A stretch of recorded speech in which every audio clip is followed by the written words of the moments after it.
और बारी साहब पाकिस्तान की इस टाइम पर कुल आबादी 25 करोड़ के करीब है। इस साइज का ह्यूमन रिसोर्स हो और आप उसको सही सिमत भी ना दे सके, आप उसको यूटिलाइज भी ना कर सके एक ऐसे मुल्क के अंदर जहां लेबर बहुत चीप है, आप एक मैन्युफैक्चरिंग जाइंट ना बन सके, तो फिर तोहफे हमारे फैसला करने वालों के ऊपर और हमारी स्ट्रैटेजी और पॉलिसी के ऊपर।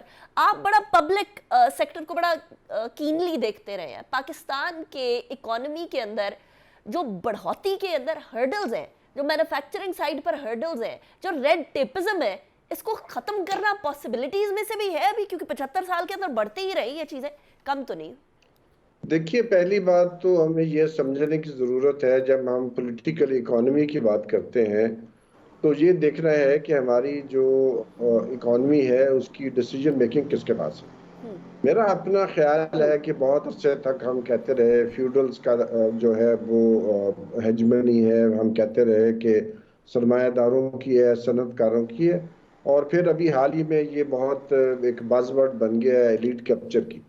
मैं समझता हूँ एलीट दुनिया में हम देखते हैं, तारीख पढ़ते हैं, एलीट जो है वो मेरे हवाले से तो नहीं, लेकिन एक हवाले से एलीट को एक रिस्पॉन्सिबल जो ग्रुप है, पावरफुल लोग जिनकी स्टेट मशीनरी के ऊपर गिरफ्त होती है, वो कुछ अपने लिए भी कमाते हैं और कुछ जो रियासत है और उसके शहरी हैं उसके उनका भी ख्याल रखते हैं। तो मैं समझता हूँ कि असल में we are not being ruled by elite, we are not being captured by the elite, we are being captured by plutocrats. और ये यूनानी जुबान का लफ्ज है कि जब सियासत के ऊपर लूटर्स और प्लंडरर्स का रूल हो जाए तो उसको हम प्लूटोक्रेट्स कहते हैं, कि वो पैसे के बल बोते पर उनका कोई इंटरेस्ट नहीं है।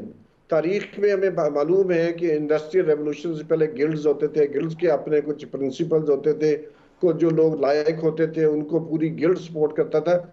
यूनियंस होती हैं, एसोसिएशंस होती हैं, उनके अंदर एक डेमोक्रेसी होती है, वो फंक्शन करती है, अपने मेंबर्स का ख्याल करती है। राइट। यहाँ पर जो रूलिंग ग्रुप है वो मैं एलीट नहीं समझता, वो है बेसिकली जिनकी दिलचस्पी सिर्फ खुद पैसे बनाने में है, चाहे वो हमारे जिनके नाम हम नहीं ले सकते वो हो, चाहे वो हमारे सनतकार हैं, चाहे वो हमारे जागीरदार हैं। असल में वो ज़राअत को तरक्की उन्होंने नहीं दी, उन्होंने सनत को तरक्की नहीं दी।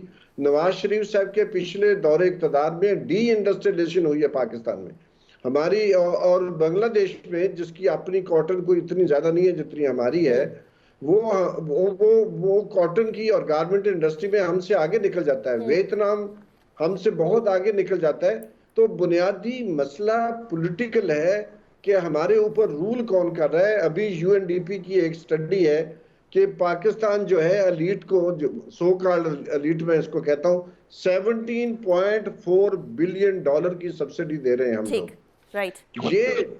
ये खत्म होना चाहिए। एब्सोल्युटली। अभी खाकान साहब ने इसकी तरफ इशारा किया है, उन्होंने मुख्तलिफ सेक्टर्स की बात की है, लेकिन अभी जो नया बजट आने वाला है, वी मस्ट डिमांड टुगेदर कि ये जो सब्सिडीज हैं, जिसके आईएमएफ अब बहुत जोर शोर से कह रहा है कि जी tax the rich and support the poor. Right. तो मामला ये है कि आज तक आखिर आईएमएफ ने ये बात नहीं की थी पब्लिकली, लेकिन अब आईएमएफ भी कहने लगा है।